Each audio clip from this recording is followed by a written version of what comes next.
Durgapur DVC থেকে 1,12,000 cusec জল ছাড়ার কারণে দামোদর নদীতে বিপদ সীমার ওপর দিয়ে বয়ে চলেছে জল। রবিবার বিকাল থেকে বিডিও ও জামালপুর প্রশাসনের তরফ থেকে বন্ধ রাখার নির্দেশ দেওয়া হয়েছে এই ফেরি চলাচল। সেই কারণে রবিবার বিকাল থেকে আজও চলেনি এই ফেরিঘাটে কোনো রকম কোনো নৌকা। এর ফলে নদীর ওপারে শিয়ালি ছাড়া আর বেশ কয়েকটি গ্রামের বাসিন্দাদের যাতায়াতের পক্ষে খুবই অসুবিধায় পড়তে হচ্ছে।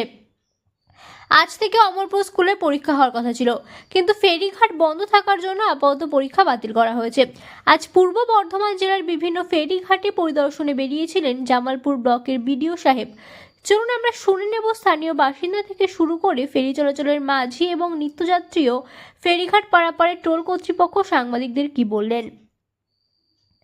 পূর্ব বর্ধমান থেকে আশিস কুমার ঘোষের ও দর্পণ নিউজ নেটওয়ার্কের পক্ষ থেকে ভোলানাথদের রিপোর্ট। দর্পণ অমরপুর ঘাটে দেখতেই পাচ্ছেন, যত বেলা বাড়ছে তত জলস্তর ক্রমশ বৃদ্ধি পাচ্ছে। ডিবিসি থেকে 1,12,000 কিউসেক জল ছাড়ার ফলে আস্তে আস্তে এই নদীতে জলস্তর বেরিয়ে চলেছে। তারই ছবি আপনারা দেখছেন আমাদেরই ক্যামেরায়।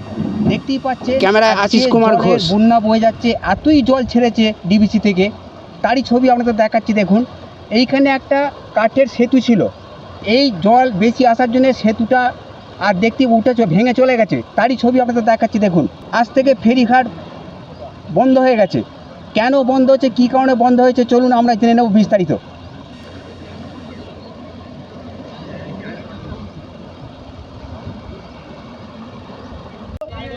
অমরপুরে জল বাড়ার কারণে খেয়া পাড়া বন্ধ। তা আপনারা এই যে মোটর সাইকেল নিয়ে যাতায়াত করেন, এই নৌকা করে আপনারা যে যাতায়াত করেন, এই বন্ধ হওয়ার কারণে কি কারণে বন্ধ হলো এবং কিভাবে আপনারা ওপারে যাবেন সেইটি বিষয়টা বলুন। এখন হচ্ছে জল নদীতে জল পুরো ভর্তি জল আছে, তার জন্য নৌকো প্রশাসন থেকে বন্ধ করা আছে। তো ওই জন্যে এখন আমরা এটা দিয়ে যাওয়া আসা করতে পারছি না। আমরা যাচ্ছি এখন কুলটেগড়ি দিয়ে।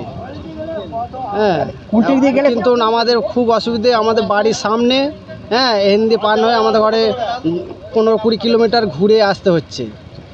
হ্যাঁ, খুব অসুবিধের জন্য। কুলটেগড়ি দিয়ে গেলে তো অনেক তো দূর হচ্ছে, এখান থেকে তো কাছে হতো, তাই তো? হ্যাঁ। আচ্ছা, তোমার নাম? আমার নাম হারাধন পাখিরা, বাড়ি অমরপুর। শুনলাম 3 দিন ধরে খেয়া পাড়া বন্ধ, আপনি তো খেয়া চালাচ্ছেন, কেন কি কারণে বন্ধ? এই নদীর জল বেড়ে গেল, তার জন্য। আচ্ছা, তাহলে আগে যে খেয়া চলছিল তাতে কি অসুবিধা হচ্ছিল বা অসুবিধা হচ্ছিল না?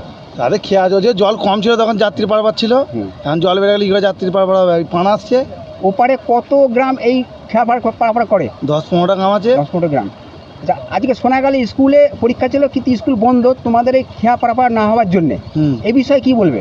খেয়া পারাপার করলে তো যাত্রী সমস্যা হবে। এই মানে নৌকা যদি পানা আটকে যায়, নৌকা নিয়ে পালাবে অন্য জায়গায়, ওই জন্য খেয়া পারাপার বন্ধ আছে। তার মানে বলতে চাইছো যাত্রীরা ভয় খাচ্ছে যদি কোনো সময় নৌকা উল্টে যায়, তাই তো? আপনার নাম? সুমন পাল, বাড়ি? হাটপাড়া। দিয়ে জল অত্যাধিক পরিমাণে বেশি বইছে, এই বিষয়ে আপনি কি বলবেন? হ্যাঁ, জল কালকে থেকেই বইছে, কালকে সকাল থেকে বইছে। তা আমাদের একটাই উদ্দেশ্য, সমস্ত মানুষকে সতর্ক থাকতে বলা, আর কেউ যেন নৌকো মানে টোটাল নৌকোগুলোকে বন্ধ রাখা আছে। ওপর থেকে বিডিও সাহেবের অর্ডার, টোটাল নৌকো বন্ধ আছে, ফেরিঘাটগুলো টোটাল বন্ধ আছে। কবে থেকে এই নৌকো বন্ধ হচ্ছে? কালকে বিকেল থেকে। কাল বিকাল থেকে, তাই তো? তাই এটা কোন লেভেল থেকে বলা হয়েছে নৌকা চলাচল করবে না? এটা আমাদের ডিজাস্টার ম্যানেজমেন্টের ওপর থেকে, একদম ডিএম এর অর্ডার দিয়েছে ভিডিও আমাদের ঘরে, আমরা ভিডিও স্টাফ। আপনার পরিচয়? আমি কল্যাণ সরকার, বাড়ি? সিভিল ডিফেন্স ভলেন্টিয়ার, বাড়ি দক্ষিণ মোরপুর। Thank you. নদী অতিরিক্ত বাড়ার কারণে এখানে যে ঘাট ছিল সেটা তো খুলে গেছি, মানে বন্ধ হয়ে গেছে।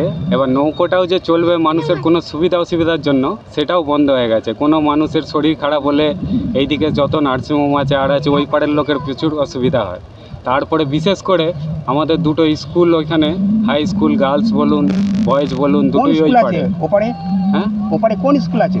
অমরপুর বালিকা বিদ্যালয় আছে আর বিমলা কৃষি বিদ্যালয় আছে। আজকে কি ওখানে কি ছিল? একটা পরীক্ষাও ছিল বাচ্চাদের সব, কিন্তু এই ফেরিঘাট বন্ধের জন্য তাও বাচ্চারা যেতে পারেনি। এইভাবে 12 মাস মানে প্রতি বছর পরীক্ষা ক্যান্সেল হয়ে গেছে। কি কারণে ক্যান্সেল হলো? নৌকা না চললে কিভাবে এ হবে? আর নৌকা বিপজ্জনকভাবে চালানো অসুবিধা আর কি, মানে এইসব যে নদী অতিরিক্ত বাড়ার কারণে। হঠাৎ বলতে গেলে জলের স্রোত এবং অনেক কিছু ভেসে আসছে। বোর্ডের পাখা যে কোনো সময় মানে বিঘ্ন ঘটতে পারে।